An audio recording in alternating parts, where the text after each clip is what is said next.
Hola, ¿cómo estamos, amados? En esta hora tenemos hoy una entrevista con nuestro hermano José Torraca, compañero mío de estudios teológicos doctorales. Pronto va a estar el doctor José Torraca. Y tenemos una entrevista sobre los temas que están pasando ahora, que yo sé que a ustedes les interesa.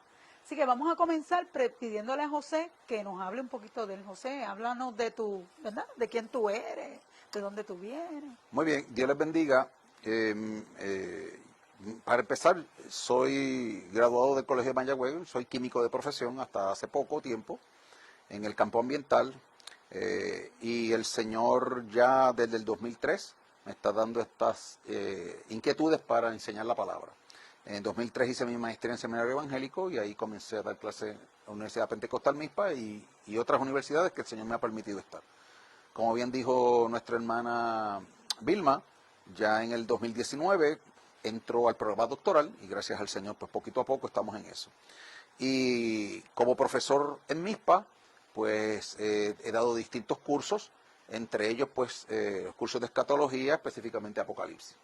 Y con el correr del tiempo, pues por la gracia y misericordia de Dios, nos ha permitido ir a distintos lugares, distintas iglesias, además de MISPA. Precisamente hoy yo vengo de una actividad, un retiro pastoral, hablando precisamente del tema de la escatología y lo que está ocurriendo en los últimos días como resultado de la guerra entre Rusia y Ucrania, que según algunas interpretaciones, pues se ha ubicado a Gog y Magog, de Ezequiel 38-39, se ha ubicado como si fuera Rusia. No todo el mundo está de acuerdo necesariamente con eso. Muy bien. Pero es una vertiente que tienen algunos grupos, incluyendo el mundo pentecostal, del cual soy parte. Soy miembro de la Iglesia de Dios Pentecostal Movimiento Internacional, en la misma iglesia que he perseverado por 48 años, ya a punto de cumplir 48 años en el Evangelio, en la Iglesia de las Lomas, en Río Piedras. Soy casado, tengo 3 muchachos y 2 nietos. 3 hijos, 2 nietos, así que Dios me ha bendecido abundantemente. Qué bueno, y de hecho tu esposa Nancy está acompañándonos hoy, ¿verdad? Está en el background de esta entrevista. Saludamos a Nancy. Y está también mi hijo Milton Javier. Pues miren, yo, ¿verdad? Como he sentido en mi corazón esa necesidad, José, de compartir con mis hermanos lo que es estos últimos días y las interpretaciones bíblicas sobre Apocalipsis, sobre Daniel, Ezequiel, ¿verdad? Porque hay mucha gente desinformando. Y a veces en las iglesias, nuestras iglesias, tristemente, no dan toda la información como se daba antes. ¿Tú te acuerdas que en los 80, en los 90, estábamos bien activos, ¿verdad? Con toda esta información sobre, ¿verdad? Los últimos días. Y últimamente, pues he visto mucha gente bien desorientada. Así que el Señor me inquietó a hablar contigo para tener esta entrevista y yo sé que va a ser de mucho beneficio para nuestros hermanos. Y yo quería empezar con esta pregunta, José. ¿Qué es eso de los últimos días? ¿Por qué le llamamos los últimos días? Muy bien, la palabra últimos días de hecho es como una especie de fórmula profética. Ese concepto de últimos días se encierra dentro de una categoría que se le llama escatología. Eschatos es un adjetivo griego que significa postrero final. Y dentro de ese concepto de eschatos y dentro de las fórmulas proféticas en aquel día o en los postreros días, etcétera, etcétera, pues se van aglutinando una serie de profecías que no son, aunque son futuristas para el profeta, lo son desde una perspectiva más de tiempos postreros. Entonces, ese concepto de tiempo postrero se va acuñando. Nace dentro de profecías de las Escrituras del Antiguo Testamento, se desarrolla en el periodo intertestamentario y el Nuevo Testamento recoge toda esa tradición profética escatológica, así como se le llama, escatológica, que refiere al tiempo postrero. Así que en ese sentido, dentro de la escatología, entra la fórmula los últimos días. Para darnos un ejemplo, en el caso del día Pentecostés, que para nosotros los pentecostales es de vital importancia, Exacto. Allí suceden una serie de cosas y el apóstol Pedro contesta al argumento de que están todos borrachos, están hablando en lengua. Y Pedro dice, no, esto no es que estemos borrachos, lo que ha acontecido conforme al profeta Joel. En los postreros días. Aleluya. Y entonces entra en ese elemento de los postreros días, porque en los postreros días comienzan verdaderamente, y eso es algo que la iglesia tiene que entender, comienza de la muerte y resurrección de nuestro Señor, su glorificación y con esa glorificación, entra el ministerio glorioso, abierto del Espíritu Santo. Amén. Entonces, ya la iglesia cristiana reconoce los postreros días desde el día de Pentecostés en adelante. Ahora, los postreros días abarcan. Entonces, hay unos eventos que son finales para dejar esto claro. El evento final dentro de la escatología lo es cielos nuevos y tierra nueva. Aleluya. Pero antes de llegar a los cielos nuevos y la tierra nueva, uno tiene una serie de otros eventos que son llamados escatológicos, pero siguen un orden. Una gran tribulación, un milenio, un juicio del trono blanco y luego cielos nuevos y tierra nueva. Nosotros tenemos que partir de la premisa de que la escatología, y dentro de la escatología la apocalíptica, hay escuelas de interpretación. Nosotros los pentecostales, en mi caso particular, hermana Vilma, somos de una escuela que es futurista. Dentro de ese futurismo, nosotros nos distinguimos por el concepto de dispensaciones. Exacto. Dentro del dispensacionalismo hay más de una forma de dispensacionalismo. Así que vamos categorizando poco a poco dentro de ese concepto amplio de escatología, de esas escuelas de interpretación. Una de ellas es la futurista, hay otras, dependiendo de la escuela, pues así se interpretarán los eventos. Para nosotros que somos de la línea futurista, ¿por qué nosotros somos futuristas? Porque nosotros creemos que la escatología, una de las características fundamentales de la escatología es que es futuro. Por ejemplo, si vamos a Apocalipsis, entre los muchos temas que podemos tener, Apocalipsis capítulo 1, versículo 17-18, Jesús le dice a Juan, escribe las cosas que has visto. Aleluya. Lo que has visto, al Cristo glorificado en capítulo 1 de Apocalipsis, las cosas que son, capítulo 2 y 3, que es la eclesiología, la iglesia en tiempo de Juan. Exacto. Y las cosas que serán después de esta. Ese concepto de las cosas que serán después de esta es la escatología. El capítulo 4 de Juan, luego del estudio de las iglesias, capítulos 2 y 3 de Apocalipsis, en el capítulo 4 dice que Juan vio una puerta abierta en el cielo. Y la voz de trompeta que le abrió en el primer capítulo dice, sube acá y te mostraré las cosas que serán después de esta. Quiere decir entonces que para el propio concepto de Jesús y el propio concepto de los escritores escatológicos que hablaron de escatología, siempre miraban la profecía en el futuro. Por lo tanto, si nosotros partimos de la premisa de que lo que escribió Juan ya se cumplió, como algunas escuelas preteristas y otras dicen, pues quiere decir que el Apocalipsis podemos cerrarlo porque ya eso se cumplió. Exacto. No, desde la perspectiva nuestra es que muchas cosas pudieran haber pasado, pero la realidad grave, o sea, lo que proyecta realmente Apocalipsis, está en el futuro escatológico. Ese concepto de la gran tribulación, ese concepto de la bestia que vendrá, ese concepto dentro de la gran tribulación que morirá una tercera parte de la población mundial, esas son cosas que nunca en la historia han pasado, que están esperando cumplimiento en su momento. Esa bestia que se sentará en el templo de Dios haciéndose pasar por Dios, muchos trataron, pero no, eso no se ha cumplido. Exacto. Por lo tanto, cuando uno mira Apocalipsis y ve la singularidad de esos eventos, puede que en el principio de dolores que estamos parecieran ser pareciera ser que estamos en la gran tribulación, pero no. La gran tribulación no se manifestará hasta que la bestia, el anticristo, establezca su programa. Hasta el sol de hoy no hay una bestia, no hay un anticristo. Así que Pablo lo definió extraordinariamente y es una de los textos que yo entiendo son claves para mirar todo esto y salir un poquito de la confusión que a veces tenemos. En 2 de Tesalonicenses 2, allá por versos 3 en adelante, Pablo dice que el misterio de la iniquidad está ahora corriendo. O sea, como que hay un deseo satánico de establecer unas cosas, de traer esa bestia, de hacer lo que él quiere hacer. Pero está aguantado. Dios lo tiene aguantado. Pero ese misterio no vendrá en su total armonía sin que antes venga la apostasía y se manifieste el hombre de pecado. Eso es así. Por lo tanto, el hombre de pecado es crucial y clave. Hasta que ese hombre de pecado no se manifieste, no estamos en la gran tribulación. Por lo tanto, ahora, por ejemplo, tú habías hablado de las confusiones que la gente tiriala. Cuando vino el asunto de la pandemia y la vacuna, habían creyentes que decían que la vacuna venía con el chip de la bestia y el número de la bestia. Mire, no puede venir el 666 si no viene la bestia primero. No podemos poner la carreta delante de los bueyes. Tiene que venir esa figura mundial, y esa figura mundial el agente religioso que le glorificará, que es el falso profeta, instaurará un sistema de 666. Aleluya. Por lo tanto, esa marca de la bestia la bestia primero tiene que venir. Así que como que hay mucha confusión, obviamente, dentro de nuestro espacio en Puerto Rico, hemos sido impactados tremendamente desde el 2000, desde el huracán María. Sí. Un huracán devastador, terremotos que le siguieron, ahora una pandemia, ahora tenemos a Rusia en guerras. Que tarde o temprano nos afecta. Sí, claro que sí. Ahora, vemos todas esas cosas corriendo y cuando miramos al Apocalipsis, a los sellos, y enseguida entramos, estamos en la gran tribulación. No, esto Jesús lo dijo en el capítulo 24 de Mateo, precisamente. Vendrán muchos en mi nombre, oiré de guerra, rumores de guerra, peste, hambres, terremotos. Esto es principio de dolores que se ha dado en toda la historia. En la gran tribulación se va a dar como nunca en la historia. Exacto. La gran tribulación, la diferencia que tiene con hoy, con todas estas cosas que están pasando hoy, es que allá será una tribulación cual no ha habido ni habrá. O sea, si nosotros tenemos hoy un microcosmo, allá será un macrocosmo, una cosa exponencial, una cosa que nadie ha visto en la historia de la humanidad. Por lo tanto, cuando lo ponemos de esa perspectiva, nos damos cuenta que si nos acercamos aceleradamente a ese periodo. Sí. Yo creo que hoy estamos más cerca que nunca. Que nunca.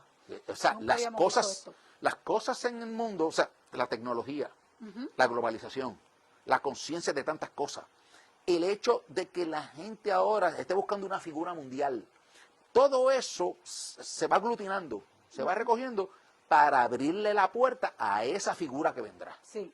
Así que en ese sentido, sí, nos acercamos aceleradamente, pero todavía no hemos llegado allí. Exacto. Y eso es lo que quisiéramos quizá a través de esta Sí, entrevista esta dejar entrevista.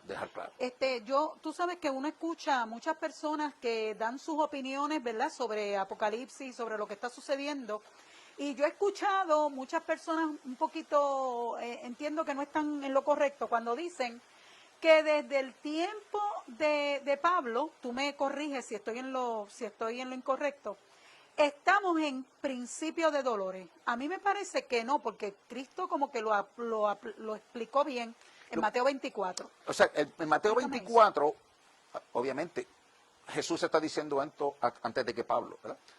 Pero Jesús lo que está diciendo es, ustedes van a ver un ciclo que se va a repetir, Exacto. que se comenzó en los tiempos de él, porque vinieron en nombre del Señor, vinieron falsos mesías, Exacto. vinieron guerras. O sea, las guerras han estado desde la caída humana. Y los terremotos. Y los terremotos, y las pestilencias. Exacto. Jesús lo que ha dicho es, mira, tú vas a ver un ciclo repetitivo histórico, pero lo que va a venir no se compara jamás con esto. Okay. Esto es un principio, es cuando la mujer va a dar a luz, que empiezan con esos dolores, pero cuando viene el parto real, ahí es que viene lo agudo, eso es lo que Jesús está queriendo decir. Así que sí, Pablo y toda la historia, porque a veces pensamos que lo que estamos viendo hoy, a veces las generaciones piensan que lo que ellos tienen es lo más grande de la historia. Por ejemplo, estamos con mascarillas, Sí. pero tú te vas a principios del siglo, había una epidemia y la gente usaba mascarillas. La gente tenía mascarilla. Tú te vas al siglo XIV, en las regiones de Europa, Sí. la peste bubónica La peste mató más de bubónica. 50 millones de personas. Oh, sí. Entonces, nosotros nos ponemos como dos gringolas. Y entonces, no, esta generación es lo que ha visto las grandes guerras. O sea, si nosotros nos llevamos al mundo en general, mira las huestes de las hordas de los mongoles. Sí. La historia humana ha estado llena de guerras, de derramamiento de sangre en la historia. Ajá. La Primera Guerra Mundial fue una cosa Terrible, despampanante, y la segunda fue peor. Peor. Por consiguiente, no podemos ponernos y concentrar que nuestra generación lo ha visto todo, o que nuestra generación es la más perjudicada. Ha habido generaciones y grupos y culturas que han sufrido mucho más que nosotros. Por lo tanto, veo en lo que Jesús dice a los creyentes de todas las épocas, incluyendo a los judíos, esto va a ser una sucesión de ciclos mundiales y ciclos históricos. Okay. Nadie se alarme. No pienses que porque vino aquel falso profeta, se dio la guerra ya, se dio esto acá, todo se combinó y ya estamos en la gran tribulación. No, son cíclicos. Por eso es que yo creo que es bien importante lo que Pablo dice en 2 Tesalonicenses 2, porque precisamente los tesalonicenses están pasando por unas pruebas extraordinarias, unas tribulaciones tremendas, y pensaban que estaban en la gran tribulación. Y Pablo dice, no, ese momento vendrá cuando se manifieste el hombre de pecado. Okay. Por lo consiguiente, yo creo que esto ha sido cíclico. Cuando Ok, tú que eres los dolores han sido cíclicos. cíclico. Yo hasta creo que tú eres llegan al fin. maestra de historia. Tú sabes, cuando uno va a la historia, Exacto. permite ver el conglomerado amplio, se va a dar cuenta que hay culturas que han pasado por situaciones de guerra extraordinarias. O sea, que esto no es único en su clase. Pestilencia no es único en su clase. Por lo tanto, ese ciclo de eventos, Jesús lo dice, esta es la historia de la humanidad. La historia de la humanidad es que un corazón apartado de Dios nos va a llevar a todo esto, al punto de un clímax. Ese Exacto. clímax es la gran Que tribulación. es donde entonces el parto como tal. Exactamente. Exactamente.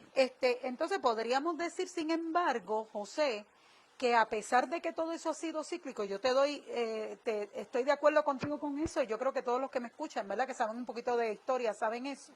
Sin embargo, para este último tiempo que estamos viviendo, todo se ha puesto a la misma vez, porque estamos teniendo más terremotos que nunca, incluso varios en el mismo día, aquí, allá y acullá, ¿verdad?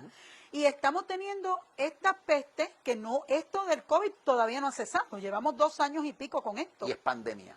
Es a Y nivel es mundial, pandemia, es pandemia. exactamente. No está localizado en un solo Y sitio. entonces tenemos sobre todas las cosas estos rumores de guerra, y ya se ha dado una guerra que se podría convertir en una guerra mundial, Muy bien. ¿verdad? O sea que yo entiendo que si en algún momento, aunque tú estabas comentando eso de que cada generación va a ver lo de él más grande, pero creo que si en algún momento nosotros estamos acercándonos más a ese momento, puede ser ahora. ¿Qué tú crees? Sin lugar a dudas. El apóstol Pablo dijo, hoy está más cerca de nosotros nuestra salvación que cuando creímos. Aleluya. Capítulo 13 de Romanos. Amén. Si Pablo dice esas palabras en el año 57, 58, cuando se escribiera Romanos, han pasado casi 2000 años después de Pablo. Exactamente. Si estábamos cerca allí, ¿cuánto más hoy? Lo que pasa es que cada generación tiene la fe y la perspectiva de que Cristo vendrá en su época. Y estamos de acuerdo, vivimos en esa expectativa continua. Ahora, las cosas en el mundo, y Jesús nos mandó a estar pendientes a la palabra y a las cosas que se desarrollan. Las cosas que se desarrollan, como tú bien has dicho, y como dijimos al principio, ya hay un mundo, porque antes eran conglomerados pequeños, ahora es una globalización. Ahora es una tecnología que nos arropa a todos. Exacto. Ahora la figura que pueda levantarse puede conectarse con el mundo entero, cosa que no teníamos 50, 60 años atrás. Por lo tanto, sí, que aunque todas esas cosas siempre han estado, pero el alcance mundial que tenemos hoy es único en su clase. Por lo tanto, le permitirá a una figura, como esa que estamos hablando, la bestia, de poder ¿qué? Abarcar el mundo entero a través del satélite. De hecho, tenemos una profecía interesantísima escrita en el libro Apocalipsis sobre los 2 testigos. Los 2 testigos van a morir. Y dice que todo el mundo va a celebrar. Pero cuando resucite, que Dios los levante, el mundo entero los va a ver. Dice, ¿cómo es posible que el mundo entero los vaya a ver? Eso no podía pasar en el año 100, en el 200. Eso puede pasar ahora. Exactamente. Que con el celular pasa cualquier cosa en Jerusalén, inmediatamente le toma a alguien y ya tú lo ves. Y el mundo entero lo ve. Eso no se podía dar en aquel hasta momento que no estuviera la tecnología. Exacto. Por lo tanto, en la medida que los creyentes que creen a la palabra de Dios, porque no todo el mundo cree en la palabra de Dios, se llaman creyentes pero no creen en la palabra de Dios. Exacto. En la medida que le permitimos al Espíritu Santo que la palabra nos alumbre con la realidad histórica, podemos ir armonizando los alcances que la palabra profética tiene para hoy. Hoy estamos en un adelanto tal que no lo tenemos hace 100 años atrás. Porque ciertas profecías no podían darse. Ahora uno dice, tenemos tanto adelanto, tenemos tanta cosa corriendo, tenemos los momentos, como decimos en nuestros campos, todo está como a punto de caramelo. Como que todo armoniza, como que todo está cayendo las piezas en su lugar, la tecnología, la disposición mundial, el globalismo, que le permitirá a una figura hacer el alcance que las escrituras dicen que va a tener en la gran tribulación. Por lo tanto, sí, nosotros podemos decir que está a la vuelta de la esquina. Que está a la vuelta de la esquina sin lugar a dudas. Y además de eso, tú sabes que Cristo dice que estarían como en los días de Noé. Y estamos en los días de Noé, porque estamos viendo toda esta falta de moral, ¿verdad? Que está arropando. De hecho, eso es interesante que tú traigas ese punto. Yo le comentaba a un hermano y amigo a través de Facebook, cómo lo que llamamos el cristianismo occidental se está paganizando cada vez más. Entonces están alarmantemente, tú ves las grandes naciones que le dieron al mundo el protestantismo y que le dieron al mundo el cristianismo, hoy están para atrás y para atrás y para atrás. De manera tal, por ejemplo, Inglaterra, decía yo hoy en la conferencia con los pastores, Inglaterra tiene casi tantas mezquitas como iglesias. El mundo inglés que le dio al mundo entero, los ingleses que le dieron al mundo entero, tantos hombres y mujeres de valor en misiones, hoy fríos. Hoy el Islam arropa. El Islam está buscando, utilizando las libertades que le da Occidente para crecer. Exacto. En una forma tremenda. El cristianismo para atrás. Cada día se va paganizando.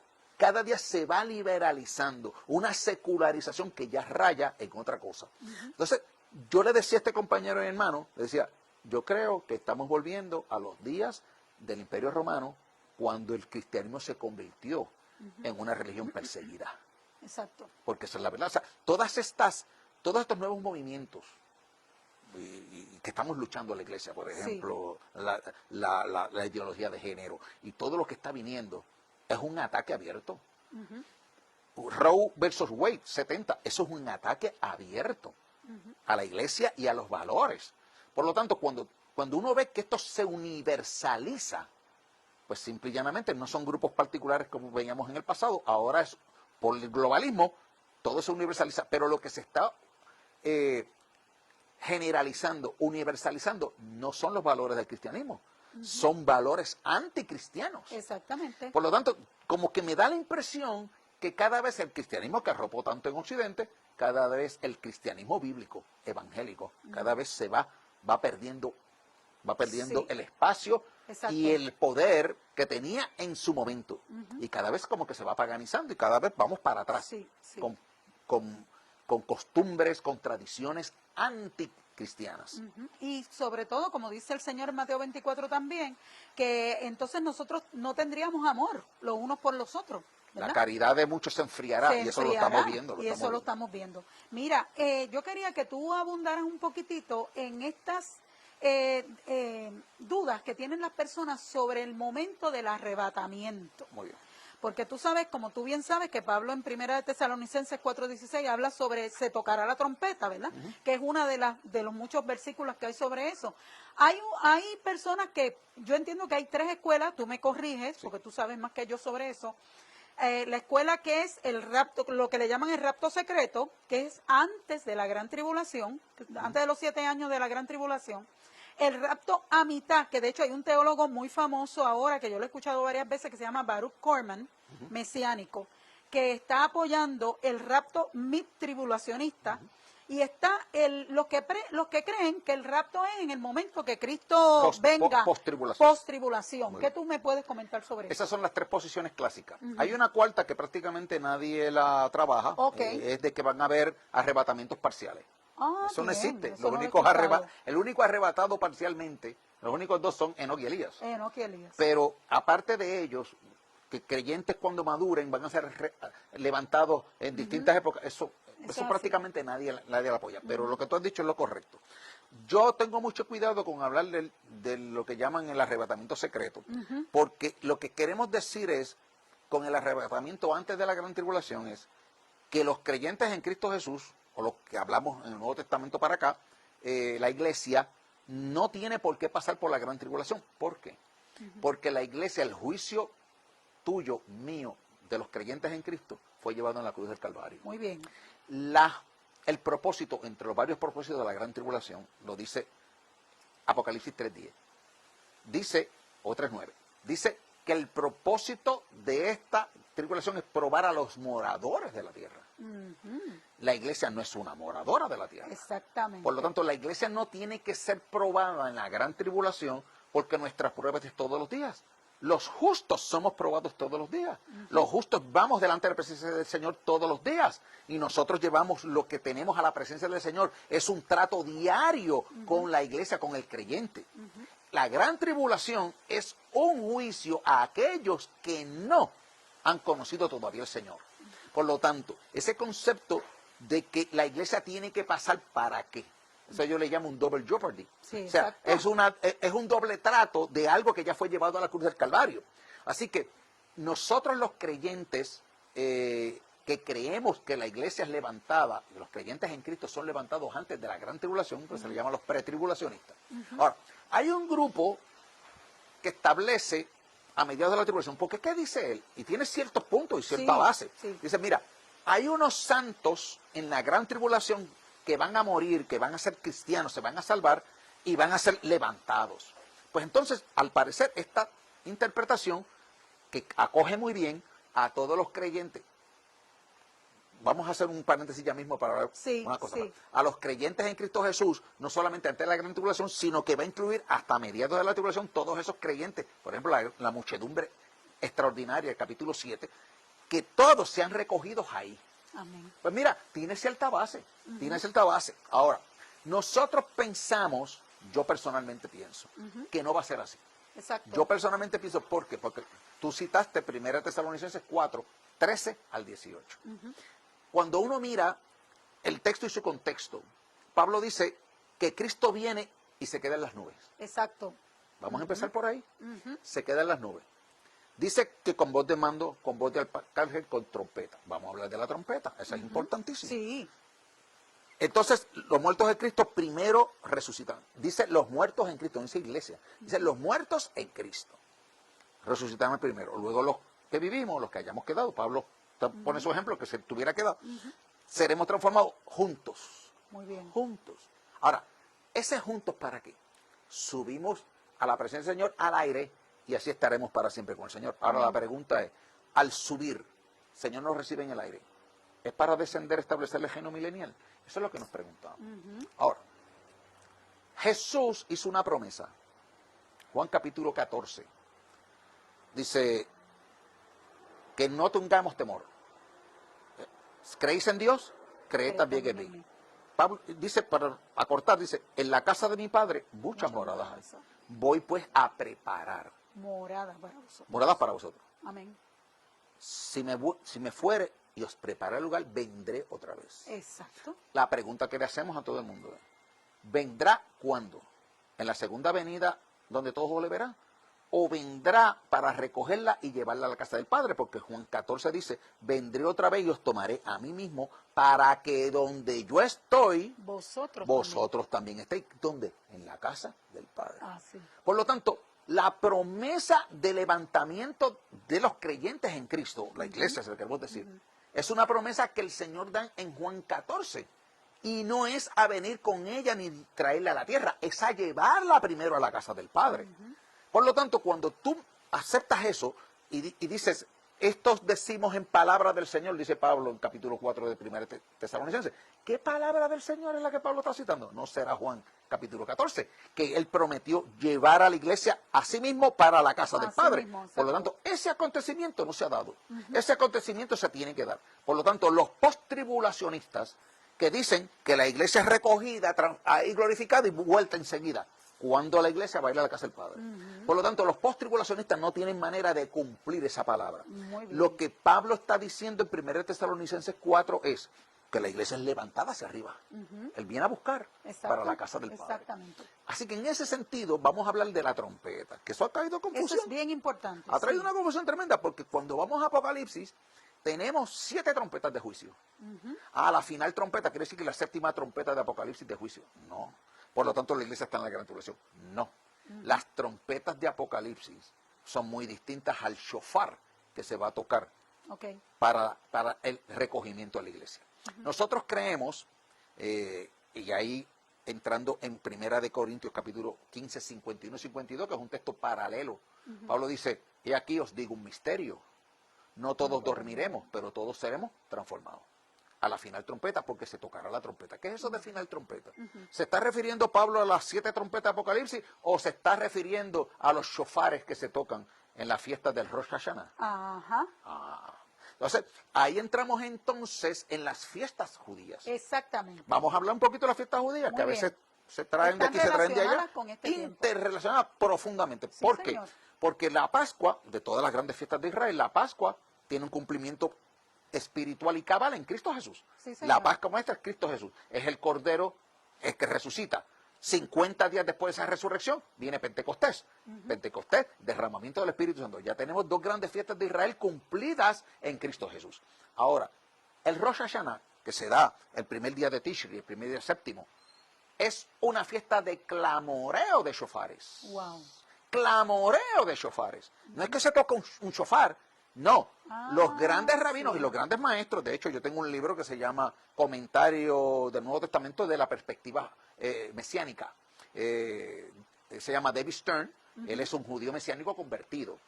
Y él explica y dice claramente que ese concepto de tocar la trompeta y la trompeta final no es otra cosa que el último sonido. A veces son 100 sonidos de shofar, el último de los cuales es largo, bien amplio. El último de los cuales es bien amplio. Y se refiere David Stern a que el levantamiento de los creyentes no es las trompetas de Apocalipsis, que son de metal, esos son otro tipo de trompetas, sino al shofar que se tocará para el día del Rosh Hashanah, que es el día principal del año. Y entonces el Rosh Hashanah, con ese sonido de shofares, al shofar final, levanta la iglesia. Así que estamos hablando de un judío convertido que conoce sus tradiciones, que va a las tradiciones hebreas y lo explica claramente. O sea, cualquier judío que sabe lo que es un Rosh Hashanah, sabe que son sonidos de shofares, son varios sonidos de shofares. Ese es el sonido que se refiere. Esa fiesta en particular es al levantamiento de la iglesia. Muy bien. Por lo tanto, las trompetas de juicio es otra cosa. Pablo no se está refiriendo a las trompetas de juicio. Pablo está hablando de ese cumplimiento glorioso que se referiría al Rosh Hashanah, al sonido de shofares. Por eso es que en 1 Corintios 15, 51, 52 dice, al final, shoferazo, si podemos decir, al final, clamor del shofar, será levantada la iglesia, será transformada. Vendrá eso que Pablo explicó más claro. En 1 Corintios, en 1 de Tesalonicenses lo explica claro, en 1 Corintios 15 da otro dato que complementa aquello, otra cosa. La segunda venida de Cristo, visible, pues estas son las piezas que uno tiene que recordar. Después de la gran tribulación. Vamos, exacto, la segunda venida, casi todo el mundo está de acuerdo que la segunda venida de Cristo visible va a ser después de la gran tribulación. Lo dice la Biblia, claro. Pero ¿cuál es la diferencia entre el levantamiento de la iglesia y la venida visible del Señor? ¿Cuál es la diferencia? Que Pablo nos dice en 1 de Tesalonicenses 4, nos da una información maravillosa, pero 1 Corintios 15, 51 y 52 dices a la final trompeta. ¿Y cómo será esa venida? Como un abrir y cerrar de ojos. Así. Pablo describe en un instante, en un átomo, en un abrir y cerrar de ojos, recogerá la iglesia. Es una parucía dedicada a recoger a su iglesia conforme a la promesa de que la va a llevar a la casa del Padre para la cena de boda del Cordero. Por lo tanto, hay una venida del Señor a levantar su iglesia. Esa iglesia, habiendo pasado por el proceso de la cena de boda del Cordero, va a regresar con él en la segunda venida donde todo ojo le verá. Así que el arrebatamiento es levantar a los de él, a la casa del Padre, ocurre la gran tribulación, y al final, en la batalla del Magedón, ahí viene con su iglesia. Con los ejércitos. Con su iglesia. Así que en ese sentido, nosotros distinguimos que el levantamiento de la iglesia con esos shofares es el cumplimiento de un Rosh Hashanah. La iglesia subió. La gran tribulación, ¿qué es? Es un momento de prueba para todo. Y lo dice la Biblia. Lo dice Apocalipsis capítulo 3, versos 9 y 10. Ahora, la gran tribulación no es un concepto nuevo del Nuevo Testamento. Ya el Antiguo Testamento nos lo dice. Por ejemplo, en el caso de Jeremías, yo invito a mis hermanos que busquen Jeremías 37. Exactamente. 7 en adelante. Ay de aquel día, dice Jeremías, porque es un tiempo de angustia para el pueblo, pero de ella será librado. Así mismo. Tiempo de angustia. Cuando tú sigues leyendo, después del verso 7 de ese tiempo de angustia, vas a ver que va a venir el David, el rey. Quiere decir que después de ese tiempo de angustia va a venir el Mesías. Si lo llevas a el capítulo 12 de Daniel, verso 1, en aquel día se levantará Miguel, el gran príncipe que está de parte de su pueblo, y serán tiempos de angustia cual no ha habido desde los gentiles, pero de ella será librado. Ese para el pueblo de Israel. Para el pueblo de Israel, porque es para tu pueblo. De hecho, las 70 semanas del capítulo 9, 24 al 27, que son fundamentales para entender el plan de Dios la semana 70, que es la gran tribulación, dice, 70 semanas están dispuestos para tu pueblo Muy bien. y tu santa ciudad, que es Jerusalén. Entonces la iglesia ha querido meter las cosas que le pertenecen a Israel a ellos. Exactamente, esa es la nueva tipo de iglesia. Ese es el problema, que muchos creyentes en esa teoría del reemplazo, ¿por qué? Porque como Israel fue llevado cautivo y disperso en segundo siglo en adelante, pues ya Israel no está, pues ahora todo lo que es Israel es mío. Esa interpretación, teoría del reemplazo, que no es bíblica. ¿Y cómo se rompe eso? La realidad del 1948, cuando Israel regresa. Así mismo. Los dispensacionalistas del siglo XIX dijeron, no, esto es un error. Hay cosas que son para Israel, hay cosas que son para los gentiles y hay cosas que son para la iglesia. Que la iglesia e Israel tienen cierta relación porque de Israel y de los gentiles forma la iglesia, muy bien, pero tienen sustratos distintivos en momentos particulares. Por lo tanto, esa visión de que Israel es echado a un lado y todo se incorpora en la iglesia es un grave problema que ha afectado a la interpretación del mundo cristiano. Pablo dijo en Romanos 11, ¿ha desechado Dios a su pueblo? Esa es la primera pregunta, empieza en Romanos 11. ¿Eso es así? En ninguna manera. Aleluya. La forma griega, los que saben un poquito de griego, es megenoito. No hay forma, megenoito, un optativo griego, no hay forma de que Dios jamás abandone a su pueblo. Más tarde dice, ¿ha permitido Dios la caída de Israel para que queden caídos? En ninguna manera, sino que ha acontecido un misterio, endurecimiento en parte en Israel. Exacto. Hasta que todo Israel sea salvo. Así Entonces, mismo. el apóstol Pablo está diciendo, mira, Israel le ha dado a los gentiles lo más extraordinario. Todas estas cosas, patriarca y el Mesías de Israel. Eso viene de Israel. Ese llamamiento y todos esos dones vienen a través de Israel, eso no será quitado. No. Dios ha jurado por sí mismo que va a tratar con Israel, que en momentos dados Israel se escapa y se sale a la voluntad de Dios. Dios lo va a azotar, pero lo va a tratar con él. Así mismo. Por lo tanto, si nosotros seguimos la línea de las fiestas importantes de Israel, el Rosh Hashanah sería ese recogido del pueblo de Dios Okay. para llegar a la cena de boda del Cordero. Pero en el séptimo mes de Tishri, que es el mes de más fiestas importantes en Israel, tú tienes el día 10, el Yom Kippur, Yom Kippurín, la fiesta más solemne del pueblo de Israel, es la fiesta donde el sumo sacerdote entra una vez al año.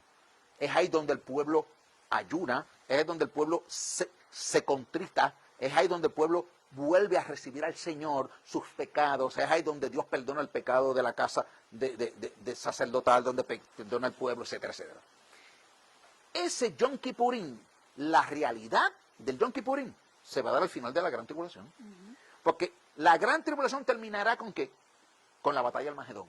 Y ahí podemos entrar a las otras batallas. La batalla del Armagedón es una batalla terrible donde el diablo, la bestia y el falso profeta congregarán a las naciones del mundo, un ejército de 200 millones, dice la Biblia, para ir precisamente a la destrucción de Israel. Eso es después, al final de la gran De tribulación. la gran tribulación. Por lo tanto, Jesús dijo, vendrá una tribulación cual no ha habido ni habrá, si aquellos días no fuesen acortados, nadie sería salvo. Pero por causa de los escogidos, Israel, aquellos días serán acortados. ¿Cómo serán acortados? Con la venida del Señor, que se describe en Apocalipsis 19. En ese momento de tragedia terrible nacional, como nunca en la historia, que Israel se ve a merced de estos ejércitos que vendrán, ahí viene el Mesías de Israel, ahí viene Jesús de Nazaret. Es entonces que el pueblo de Israel, los sobrevivientes, ese remanente, que es un tema fundamental en todas las escrituras, ese remanente se dará cuenta que ese es su Mesías. Hay una frase maravillosa, capítulo 12, 13 de Zacarías, que dice, ¿cuáles son esas heridas que tienen en tus manos? Con ellas. ¿Recuerdas, verdad, que los sacerdotes de Baal se sajaban? Ven acá, tú eres de los sacerdotes de Baal. Tú eres de nosotros. Tú eres de nosotros, tú eres de Baal. Entonces le dice, no, con ella fui herido en casa de mis amigos. Y ahí llorarán. Ay, santo. Ese es el Yom Kippur nacional de Israel. Porque de la misma manera como hubo un pacto en el Sinaí, el pacto del Gólgota, que ya empezó con los creyentes, judíos y cristianos, ¿verdad? Que empezó con ellos, pero se dará a nivel nacional con ese pueblo que Dios preserve como remanente en la gran tribulación. Muy bien. Entonces ahí se vuelven a su Mesías. Entonces esos creyentes, no todos los judíos se van a salvar. No. Y de hecho, se cree que que muchos se han perdido. la apostasía que abre la puerta al anticristo viene de judíos. Por lo tanto, van a haber judíos que mueran aquí, allá, acullá, pero va a haber un remanente que se salve. Y ese remanente entrará al milenio. Son los agentes llenos del Espíritu Santo que irán por el mundo entero, porque habrá naciones que se salven también y sí, entrarán en la gran sí. entrarán en el milenio. En el milenio. La gente piensa que no, la gente aquí nadie se salva. Eso es un horror, eso es un horror.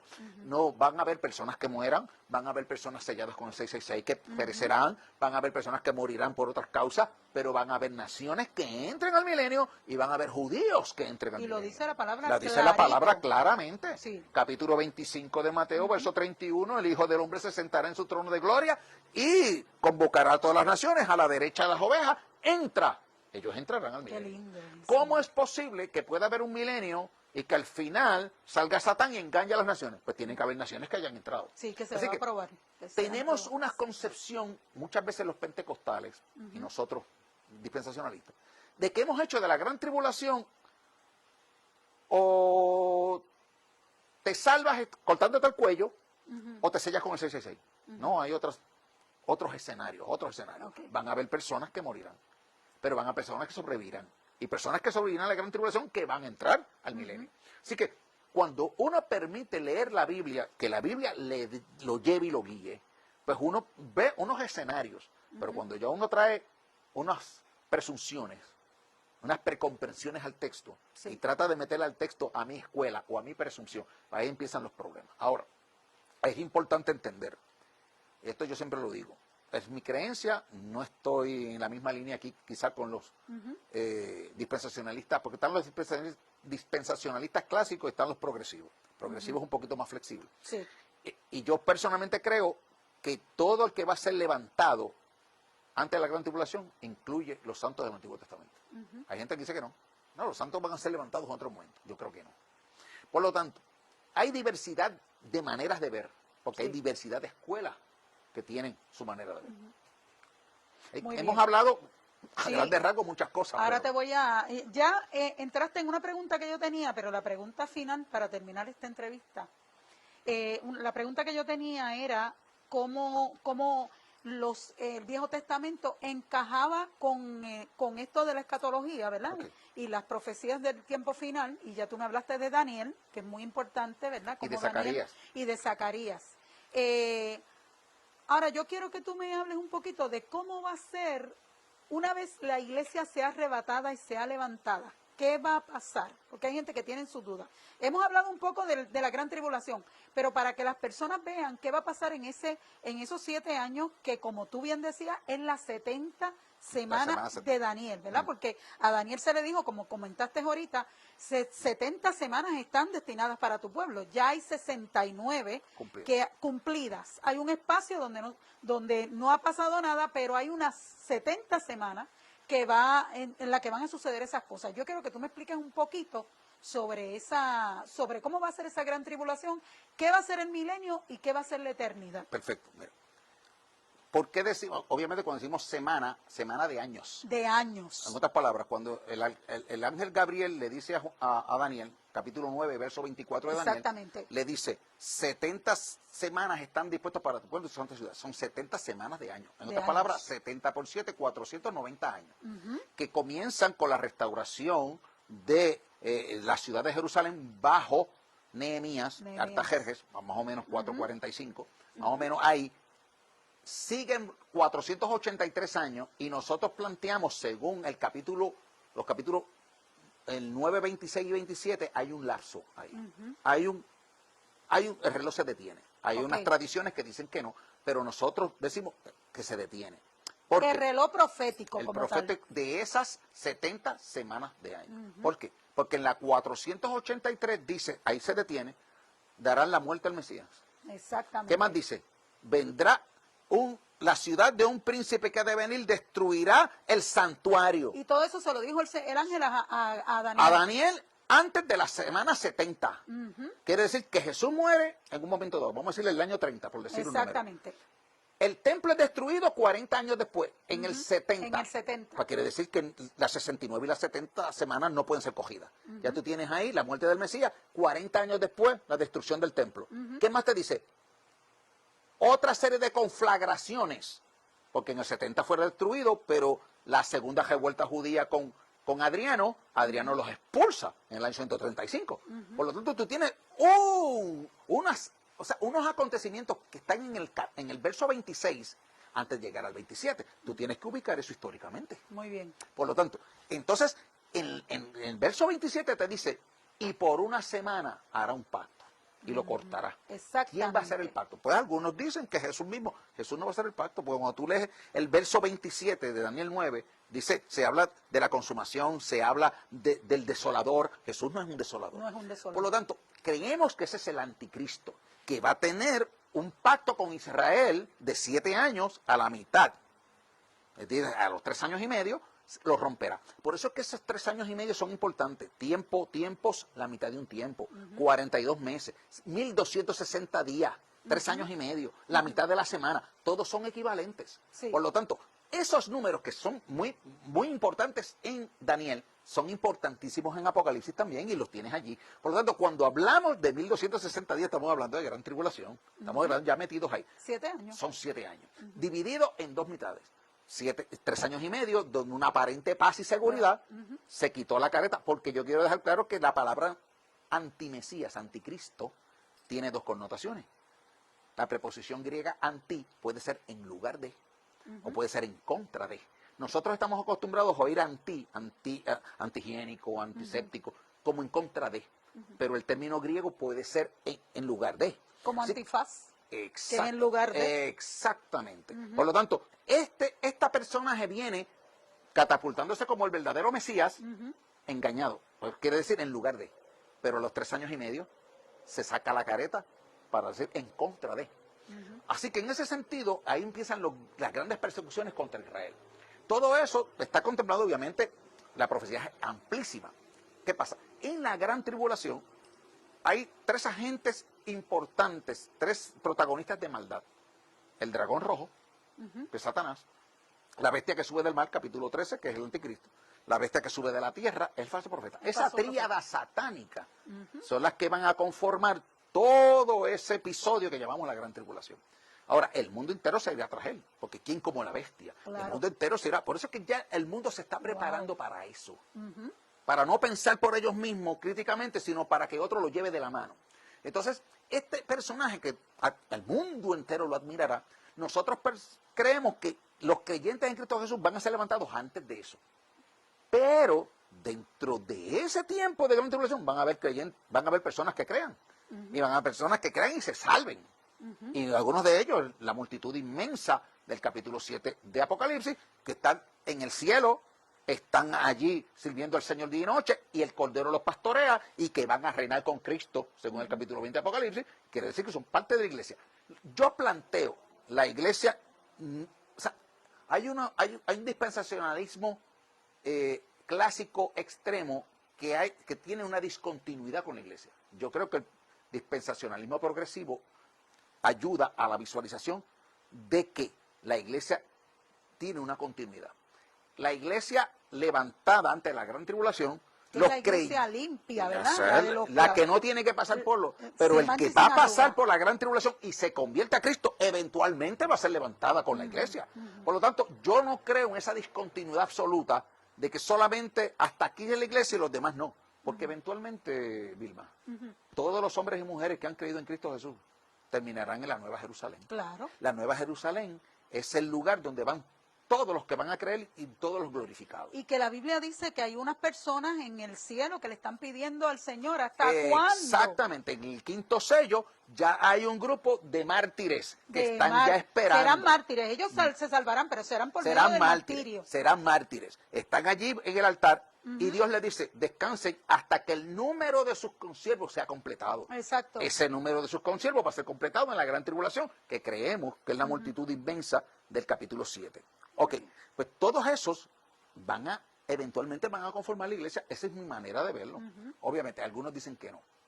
Pero esa iglesia va a retornar. Ahora, la gran tribulación es un periodo de 7 años. se van a dar unos 3 años y medio para el plan de la bestia y vamos a tener unos juicios extraordinarios, trompetas y copas Sí, Señor. extraordinarios. ¿Qué Dios quiere con los juicios? Dios siempre envía un juicio para tratar de rescatar a la gente. Sí, Envía los juicios, pero la gente se endurece. se endurece. Porque cuando Dios hace algo, hay 2 reacciones. O te endureces o te ablandas. Exacto. Los 2 ladrones en la cruz. Ujú. El mismo Cristo en el centro. Muy bien. Su palabra extraordinaria. Uno lo oye y se humilla, el otro se endurece. Sí, Señor. El problema no está en Dios, el problema está en nosotros. En nosotros. En nosotros. Siempre ha sido así. Así El es. sol sale para todos, tú pones la barra de mantequilla y se ablanda, y pones la mezcla de cemento y se endurece. Ah, Pero el sol es el mismo. exacto. ¿Qué cambia? Las propiedades de cada cual. Sí, Señor. El que quiere, ahí está la oferta de gracia y salvación. El que no se endurece. No es que Dios la endurezca, porque Dios no quiere que ninguno perezca. Por consiguiente, en esa gran tribulación, muchos simple y llanamente se van a ir con la bestia. Van a comprarle el package 666, que no es solamente una tirillita, no, ya es algo mucho más amplio. No Sí, tendremos señor. tiempo para hablar de eso. Claro. Pero es una acción donde la persona que lo tiene no se entrega al Señor, se entrega de lleno a ese sistema. Su mente se Digo, va en error completo. Exactamente. Y la Biblia dice en capítulo 14 que todos los que tienen eso terminarán en el lago de fuego. Sí, Señor. Ahí no hay forma de virar para atrás. Pero van a haber muchos que no se sellen. Algunos morirán, otros se salvarán. Así que tienes una serie de escenarios en la gran tribulación, obviamente es amplio. Ahora, la gran tribulación cierra con el Almagedón. Exacto. Ahí Esa está. era la pregunta importante. Capítulo 16, tú empiezas a verlo en la sexta trompeta, pero en la sexta copa es la que te lo describe. Se seca el Éufrates, le permite la entrada de un ejército de 200 millones de los reyes Que de ya se Oriente. está secando el Éufrates. Ya es un hecho que se está secando. Exactamente. Por las grandes represas que se han hecho. Y entonces tú tienes unos ejércitos enormes después del Éufrates. Tanto de los grupos fundamentalistas musulmanes enormes. Pakistán Exacto. tiene un ejército enorme de grande. Pero si tú añades más allá del Oriente, como la China, que hoy ya mismo, ese es el gigante que se va a comer los dulces aquí. Así mismo. Los chinos están viendo el problema de Rusia, están calladitos. Sí. Y van a recoger todos los pedazos, los van a recoger los chinos. Sí, señor. Son brillantes. Los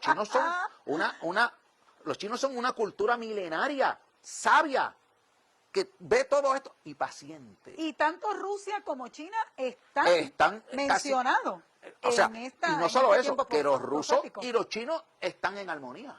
O sea, que se pueden crear unos bloques Oh, descomunales sí, claro en que este sí. sentido. Así que ese ejército de 200 millones que describe la Biblia va a venir, siempre van a venir por el norte, porque a Jerusalén no se puede atacar del este porque Jerusalén está a 2000 y pico de pies, más tú tienes una caída de 1300 pies por el Mar Muerto. Sí. O sea, que más de 3000 pies tú no puedes atacar por el este, que vienen todos esos ejércitos. Siempre atacas por el norte. Por eso es que se llama Armagedón. De ese valle de Megido, ese valle de Josafat que crea a la falda de Megido, ese monte que se llama en Megido, esa falda llega hasta Jerusalén. Ok. Entonces viene por esa franja en el centro de Israel, por eso que viene del norte. No puedes atacar Muy bien.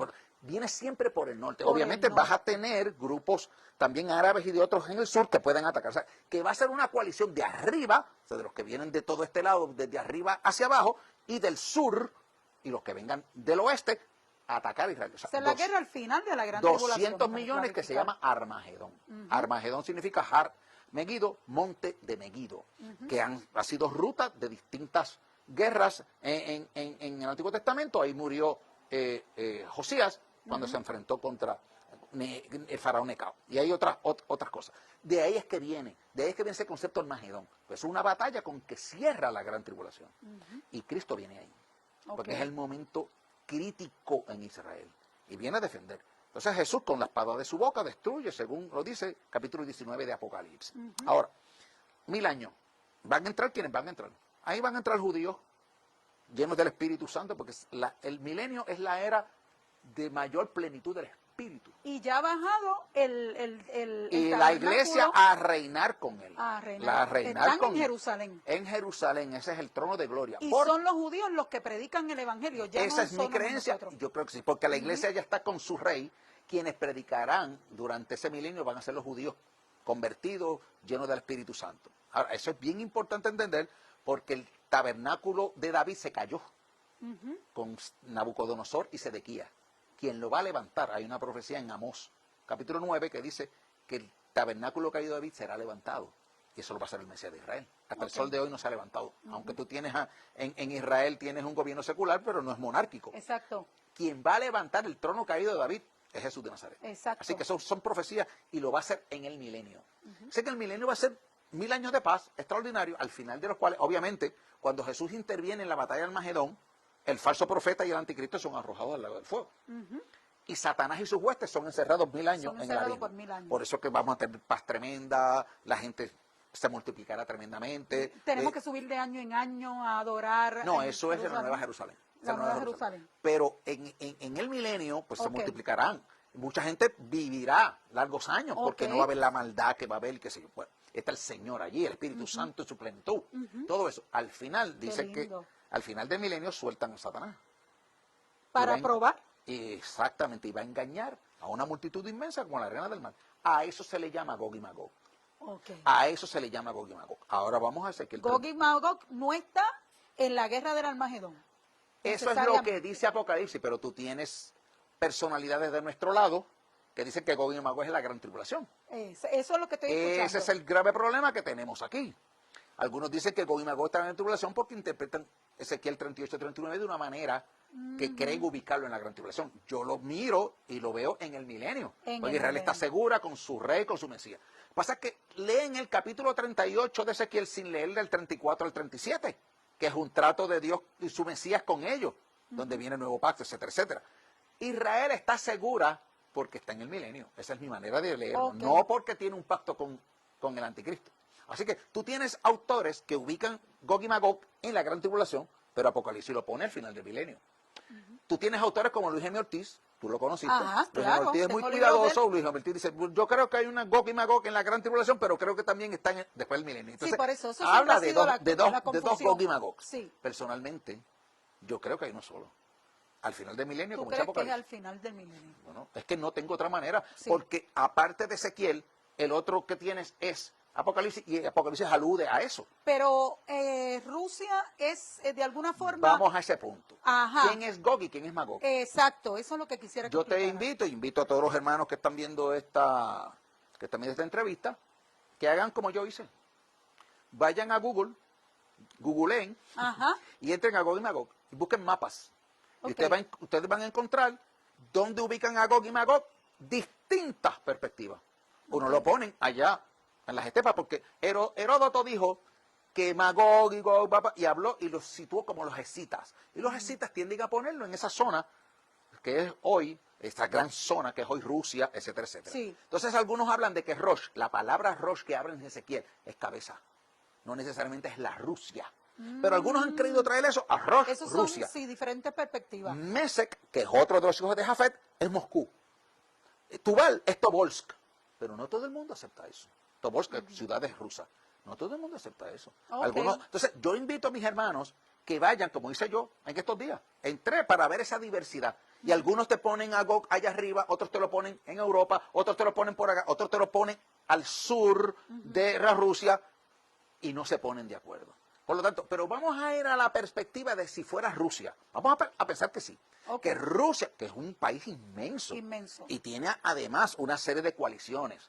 Y Rusia ahora mismo está aliado con China, está aliado con Irán, está aliado con esos países fundamentalismo musulmán, está aliado con Corea del Norte. O sea, Rusia tiene una Ese es el serie de peligro, aliados sí. que son, la India que está entregidos ahí. Eso es O sea, que así, tú también la tienes vi. una serie de países que todo el mundo se desconcentra de ellos pensando en Europa y en Estados Unidos y Rusia. Sí, pero- Y hay un mundo que ya tiene armas nucleares.